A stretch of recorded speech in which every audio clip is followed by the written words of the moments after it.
Good morning. Welcome to Sunday's Early Morning Intuitive Guidance. I'm Dr. Bonnie Nussbaum, here with some words of wisdom, and I'm really excited because we have a brand new card deck today. So let me tell you the story of how this deck came to be ordered and received. I was exchanging services with my friend Sarah, and this was one of the decks that she used in her reading for me, and I was just so struck by how spot on the two cards that she pulled from this deck for me were. So I went online and ordered some for myself from Hay House. Good morning to whomever has popped on. Cindy. Good morning, good morning. And Janine, welcome, welcome. We have a new card deck today. Woohoo! Let's celebrate. It's not just a very pretty deck. Good morning, Joe Neal. Welcome. Glad you're here. Awesome, awesome. Fabulous. So, new card deck, new beginnings, new all kinds of stuff. And it's a very colorful deck, and it's a very organic feeling deck. And I think we're going to get some amazing readings out of this. So it is the Earth Warriors deck by Alana Fairchild. And Alana is the one who also does the Wild Kuan Yin deck. So we already have a sense of how she channels what she gets. But look at that artwork. Isn't that amazing? Good morning, Ruth Ann. Glad you were here. Welcome. And the card that I drew for myself yesterday actually had this same phases of the moon image along the side of the card, and so I thought that was very interesting as well. So let's start with some breath though. Let's really get ourselves prepared to receive this message. Nice deep breath in through the nose, out through the mouth. Good morning, good morning. Thank you for the heart and the sunshine. In through the nose, out through the mouth. We're supposed to get to 85 degrees here today and 90% humidity. In through the nose, out through the mouth. So we're going to a movie instead. We'll sit in the air conditioning for a bit. Good morning, Abigail. Glad you're here. Hello, Mel. Welcome, welcome. Everybody's starting to roll in. So just keep the breath going. Nice, deep, easy breaths, signaling your body it's time to slow down, to settle in, to receive your message for today. And again, beautiful new deck, new to us, Earth Warriors by Alana Fairchild. So our card for today, very interesting looking card. It's called Aditi of Hathor, and it's about hidden blessings. And I'm smiling because I just had a text conversation with Diane, and she was talking about blessings, that she was blessed to live near the river, etc. So blessings is coming up again. Good morning to others of you who just popped on and went on past so fast and I didn't catch who was here. But there's 6 of you and me here, so this is awesome. We'll gather this message and then we'll take it forth into our day. All right, so here we go. These tend to be a little bit longer cards too, but well worth listening. Hidden blessings. You have beautiful dreams and inspired, bold ambitions. You are guided to believe that they are a natural expression of your soul, something that is meant to be. And when you think about it as this is bubbling up from within me, as opposed to I'm just thinking, good morning, Diane, glad you're here. I'm grabbing a thought and thinking it like it's an external thing. No, this is all bubbling up from within. It's all one, right? Life will support you in the expression of those dreams and ambitions, even in the moments where it seems you are experiencing struggle rather than support. Good morning, Gwen. Welcome. The process of transformation into full maturity involves learning how to grow through light and darkness and back to light again. And this is actually one of the cards that Sarah pulled for me. Isn't that interesting? Got this whole huge deck, and this card is popping up twice. But I like that idea. Grow through the light, then through the dark, then back through the light again. It's a cyclical thing. The dark is part of the process. You will always find your way back to the light. Have faith in yourself and what must be. Dedicate yourself to what you love without hesitation. In a reading, if you are experiencing loss or change, have faith. Sometimes things happen that seem to be working against us. It is only later that they show themselves to have been valuable ways by which we acquired the greater faith, courage, and determination that were necessary to the fulfillment of our purpose. Know that your destiny is unfolding, and you are moving through circumstances that are ultimately going to help you become your soul in fullness and splendor. Keep going. Keep going. And again, we are running into a pretty significant wrench in the affordable housing project system, and we're going to just keep going. Keep going. The way will be found. If this is meant to occur, the way will be found. Everything happening in your life is allowing you to fulfill your divine potential. Everything. Even the mundane stuff, even the not so fun stuff, all of it's designed to help you achieve your potential, your divine potential. Know that any darkness will give way to the light. Now there's a part that's spiritual guidance. I'm going to show you the card again so you can reference it as we're going. Aditi is a Sanskrit term for the sacred Vedic texts of ancient India that refers to the boundless, primordial, divine feminine being.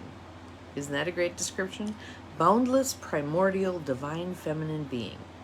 Her grace is unfettered, her will materializes, and her presence in our lives can be trusted. The cow has been held sacred in the Hindu traditions for over 4,000 years. How do we treat cows here? Yeah. In the mystery traditions of ancient Egypt, cattle goddesses have been revered for over 6,000 years. Hathor arose within the Egyptian pantheon, her regal headdress formed of cow horns holding the solar disk. She is venerated as Divine Mother, the source of all from which all goddesses arise. In the Lakota tradition, the buffalo skull is respected as a sacred ritual tool, a means by which to share prayers and to be able to understand the received wisdom. The cow is a link between heaven and earth, a sign of abundance and protection, and a reminder to trust in the wise flow of the universe and the personal, vital relationship between divine energies and all of life, including your own. Life provides us with many opportunities, and some of those can only arise through sacred endings. You can trust that any such endings in your life are held within the auspices of the goddess. Just as life and death are natural, so too is growth. It is natural for the moon to change phases, and for that which has ended to fertilize new life. It is extraordinary to the point of being almost unbelievable, but natural nonetheless. It is natural for the bones of the sacred cow to return to the earth, to give her minerals, which in turn support new life.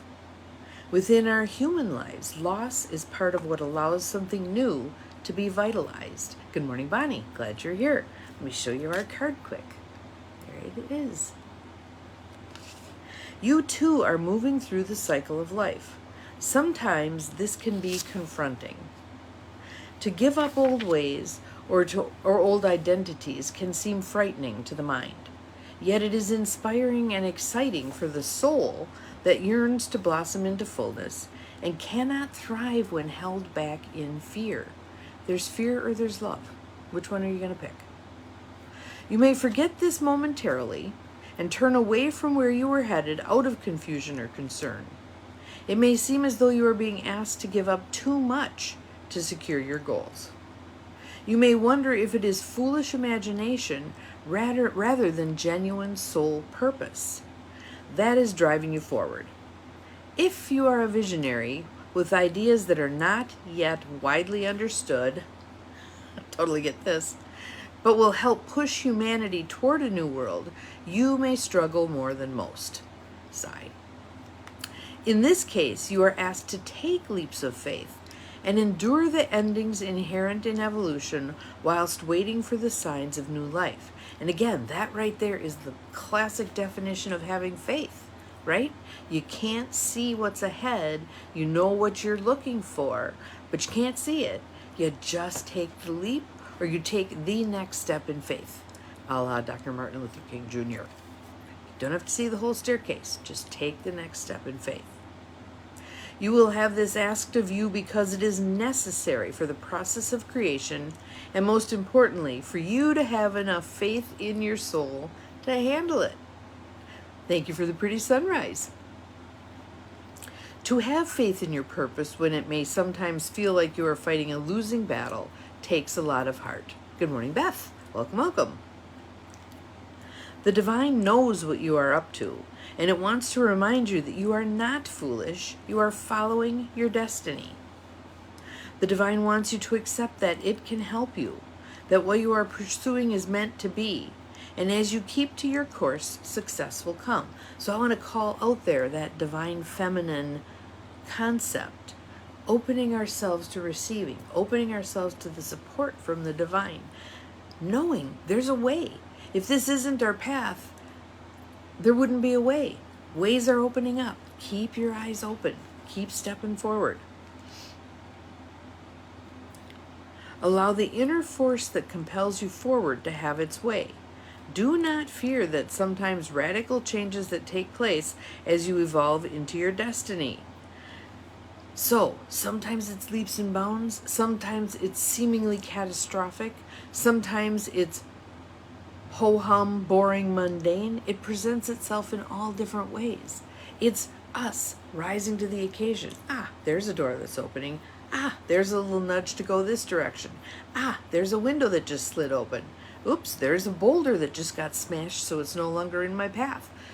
Pay attention. Go within. Listen. It's all there.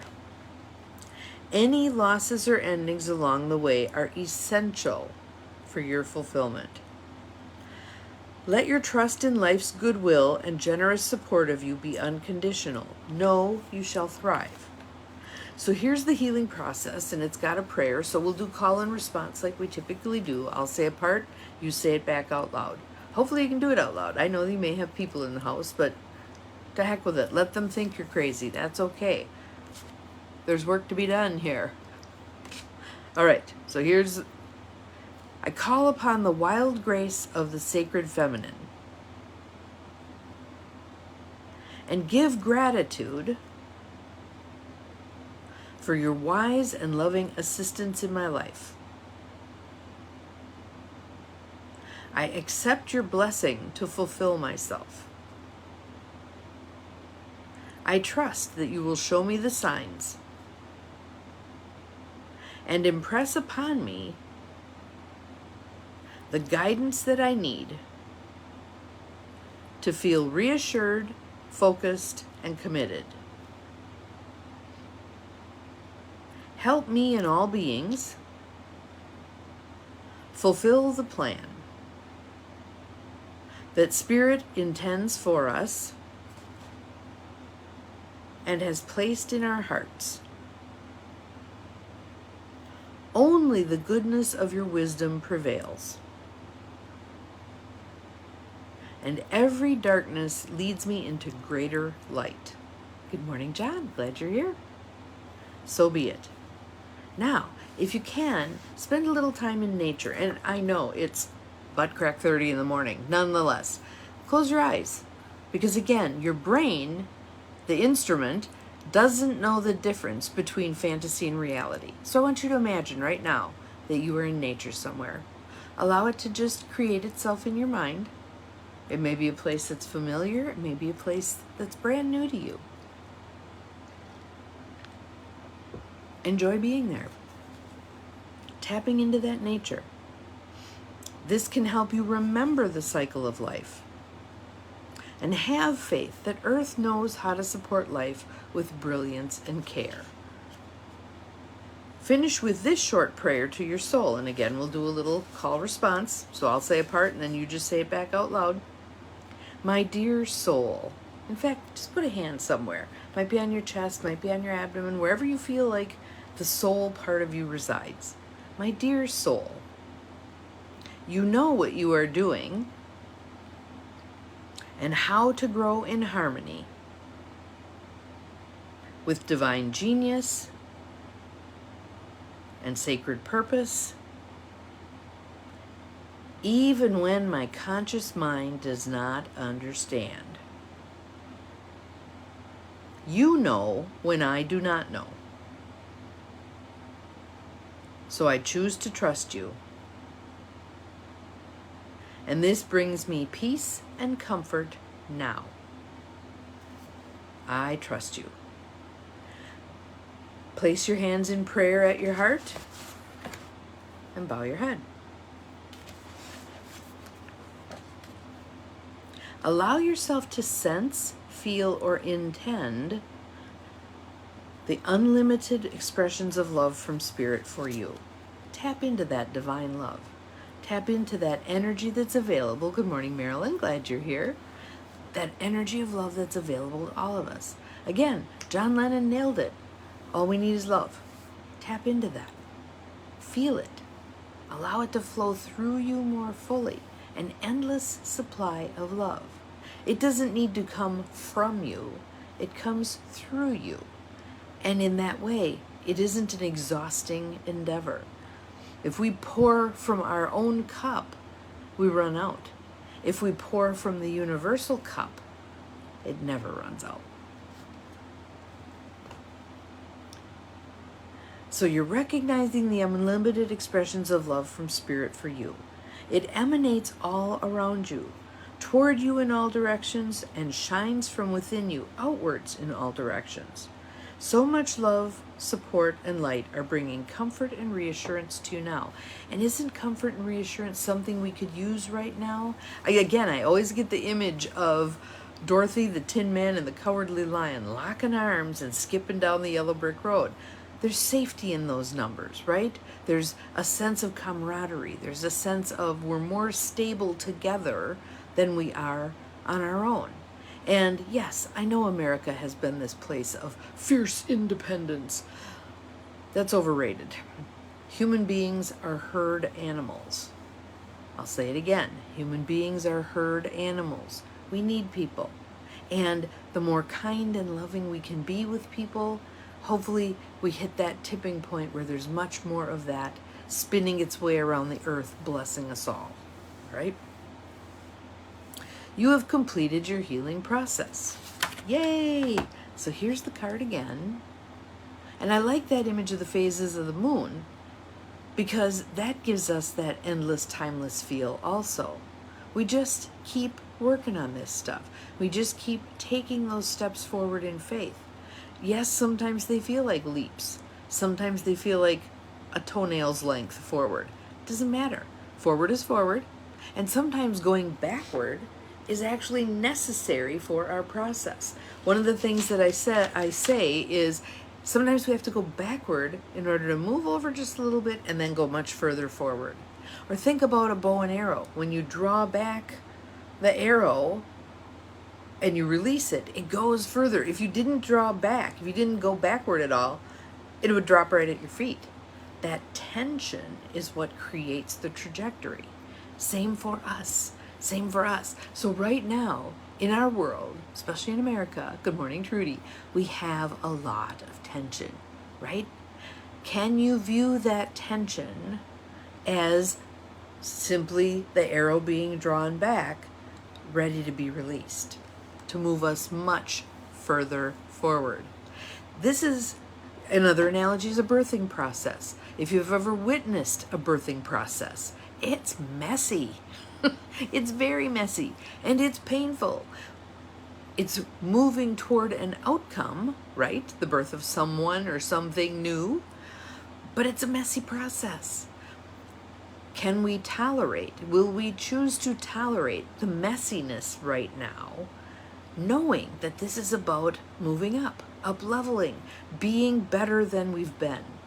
And not just in terms of what I'm going to call shallow things, because again, I'm still reading the book called Deep Work, which is a fabulous read, and he's talking more about jobs.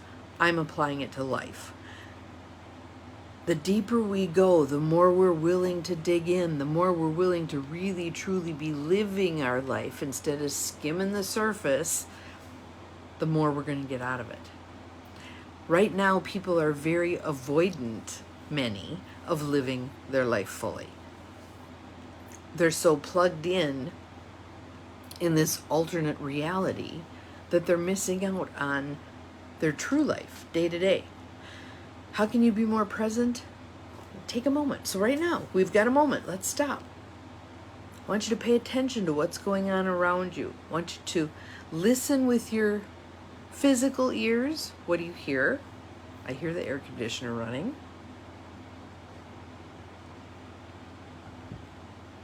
I hear myself talking. I hear a siren off in the distance. What do you hear? What do you see as you look around? I see the light bulb that's right over the... Yes. Yes. There's the whole thing right there. The death of a loved one onto the celebration of a birthday. That is how this stuff goes. That is how this stuff goes. There was a man killed here yesterday at the local racetrack. He got thrown out of his race car and died, which, mind-boggling. How does that even happen? They're so strapped in there, right? But anyway, a loss, a huge loss. Gwen's holding her granddaughter. Yes, that connection to life. And yet, there were all manner of things going on yesterday. Diane went to an 80-year-old's birthday party. There's things that are still going on. There's life and death happening all the time. All the time. And what if we honored the deaths the same way we honor the births? What if we saw not just the sorrow in that event, but the joy in that event, right? Because it is merely, in my opinion, yours may be different, moving on to the next realm. What comes next? I don't think we're done when we leave this corporeal being. I don't think we're done. Again, physics tells us we move into, through, and out of form. Thus, we never end. The cells that are in my body at this moment, over the next millennia, will be in all manner of other things, right? And the cells that are in your body at this moment have been, over the millennia, in something else. Many other things. Plants, animals, rocks, trees, sky, air, whatever. That's all us. That's all us. And when you have that kind of wisdom about the connectedness of everything, it changes how you relate to those other things, doesn't it? When you view Mother Earth as a sentient being, you can't keep treating her like crap, can you? When you view the animals that get harvested for food as sentient beings, you're far more likely to make some different kinds of choices than you've made when you view them simply as a commodity. Same with the plants. That was one of the things I loved about being with people who had indigenous ways when I lived in Michigan. When they harvested anything, they put down tobacco, gave thanks, valued the sacrifice, whether it was a handful of lettuce or a tree for Christmas or an animal, a deer, whatever. That allowing for the sacredness of that life that gave its life for our life. All different ways to think about some of this stuff. Again, I'd like you to spend some time today calling out your hidden blessings. So holding your granddaughter, what a beautiful blessing. What a beautiful blessing. Bringing that to the forefront, really appreciating it, talking about it. Maybe I don't know how old your granddaughter is, but talking about it with her. How blessed you feel being able to just hold her. And talk about stuff with her. Hold her hand. Show her the difference between your hand and her hand. Isn't this cool? As you grow, your hand's going to get as big as mine, or maybe even bigger. Have some conversations about that miracle that's happening right there, right then. So on that note, let's take a couple of nice deep breaths. The fact that we can take a nice deep breath So on this fine Sunday, as you go forth, I would like you to be paying attention to all of the hidden blessings. Call them out, bring them into the light. The more we focus on those blessings, the more we will see them around us. There's all manner of blessings already out there and around us. Call them out. Have a wonderful Sunday. We'll see you again tomorrow. Remember, you are capable of far more than you think you are. Bye-bye.